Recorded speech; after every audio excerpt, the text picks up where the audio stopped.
Assalamualaikum warahmatullahi wabarakatuh. Krisis ekonomi dan kerusuhan Mei 1998. Indonesia dihantam badai krisis ekonomi dan politik yang tidak biasa pada Mei 1998 silam. Demonstrasi mahasiswa, kerusuhan, hingga penjarahan di sejumlah daerah, khususnya DKI Jakarta terjadi hingga berujung pada keruntuhan rezim otoritarian Soeharto yang bercokol kurang lebih 32 tahun. Krisis ekonomi mengamuk di Asia sejak 1996. Rupiah ambruk. Pada Maret 1997, nilai mata uang rupiah menukik tajam dari 2.600 menjadi 16.000 per dolar Amerika Serikat. Padahal sepanjang 1990 sampai 1996 nilai tukar rupiah berada di angka 1901 sampai 2.383 per dolar Amerika Serikat. Ratusan perusahaan bangkrut dan harus memutus hubungan kerja pegawai-pegawainya. Harga-harga kebutuhan pokok pun meroket dengan cepat.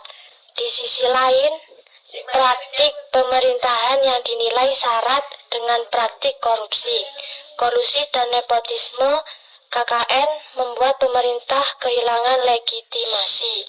Mahasiswa lantas menggelar demonstrasi. 22 Januari 1998,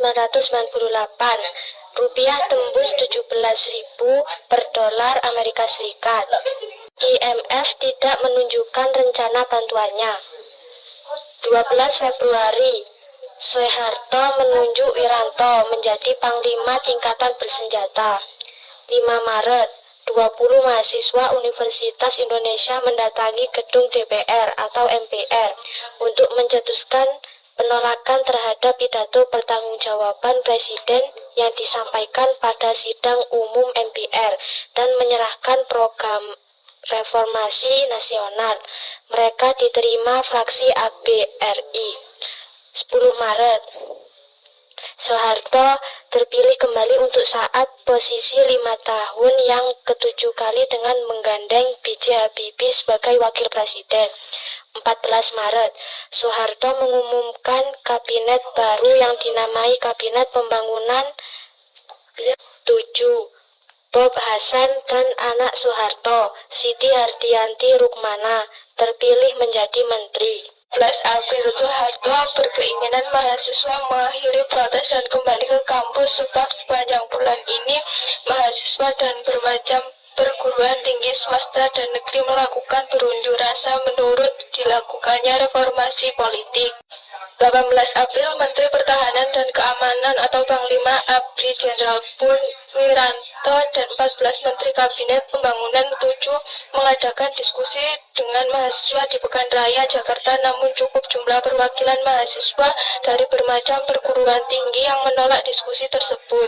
1 Mei, Soeharto menempuh Menteri Dalam Negeri Hartono dan Menteri Penerangan Alwi Dahlan mengatakan bahwa reformasi baru bisa dimulai tahun 2003. 2 Mei, pernyataan itu diralat yang akan belakang sekali dinyatakan bahwa Soeharto mengatakan reformasi bisa dilakukan sejak sekarang 1998. Mahasiswa di Medan, Bandung, dan Yogyakarta menyambut kenaikan harga bahan bakar minyak dengan demonstrasi besar-besaran.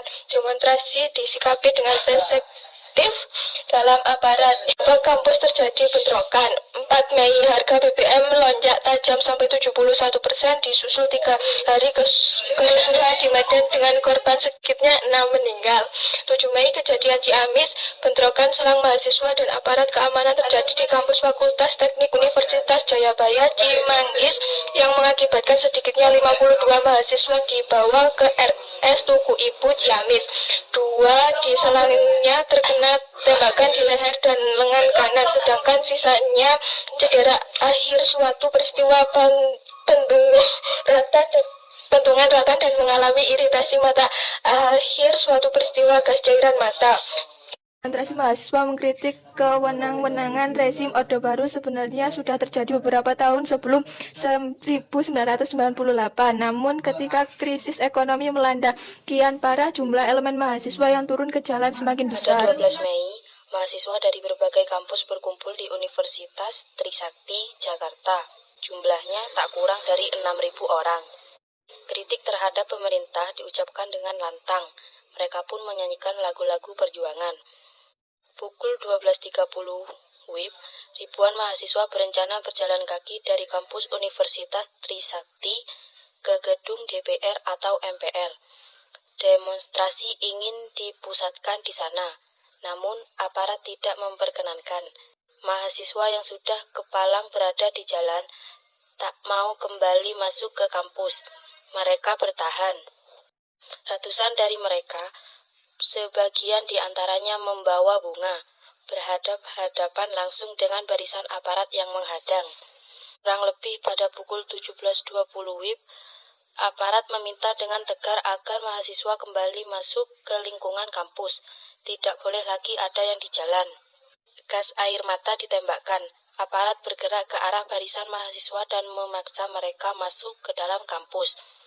Para mahasiswa lari tunggang langgang. Ada yang bersembunyi di kios.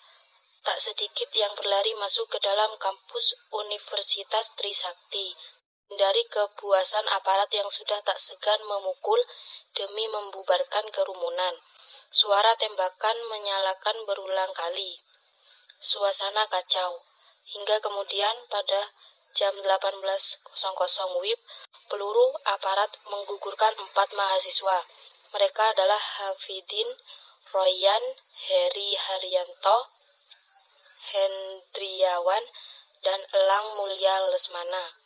Kematian 4 mahasiswa tersebut membuat gelombang kritik terhadap pemerintah semakin membesar. Berangsur-angsur, mahasiswa dari berbagai kampus turut datang ke Jakarta. Tujuan mereka sama, menamatkan riwayat Orde Baru. Tanggal 13 Mei sampai 21 Mei dan tanggal 13 hari ribuan mahasiswa memberi peringatan terakhir kepada rekannya yang tewas tertembak. Mahasiswa yang bergabung dalam gerakan semakin besar jumlahnya. Ribuan dari mereka berkumpul di kampus Universitas Trisakti. Pada hari itu bukan hanya gelagat ribuan mahasiswa yang menjadi sorotan, tetapi juga kerusuhan di sejumlah lokasi. Wilayah Jakarta Barat dan Jakarta Pusat sudah terlihat asap membumbung akibat perusakan dan pembakaran gedung pertokoan. Tak sedikit masyarakat yang kena PHK akibat krisis ekonomi. Kebutuhan pokok pun sulit diperoleh. Rakyat yang lapar menjadi mudah tersulut emosi sehingga melampiaskannya dengan menjara sejumlah pertokoan. Bermula di kawasan Cengkareng dan Glodok. Bagai virus dengan cepat di hari yang sama. Hampir seluruh pertokoan di Jakarta Pusat dan Jakarta Barat dijarah dan dibakar oleh massa. Malam hari api masih terlihat menyala di sejumlah gedung pertokoan. Petugas kepolisian yang berusaha menghentikan penjarahan tidak berdaya menghadapi massa yang galak. Pos polisi di sejumlah titik dibakar. 14 Mei. Kawasan pertokoan Mangga 2 menjadi korban selanjutnya.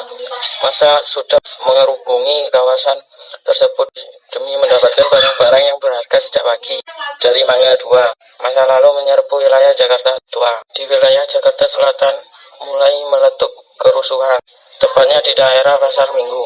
Titik kerusuhan lalu menyebar ke daerah Kebayoran Baru, Kebayoran Lama, dan Cipete dengan sangat cepat. Di Jakarta Timur pun kerusuhan sudah terjadi. Penjarahan dan pertokoan menjadikannya pemandangan lazim di sana. Paling parah terjadi di Yogyakarta Plaza Grender, Jakarta Timur, di mana 488 orang mati dalam kerusuhan. Penjarahan terus terjadi hingga 15 Mei.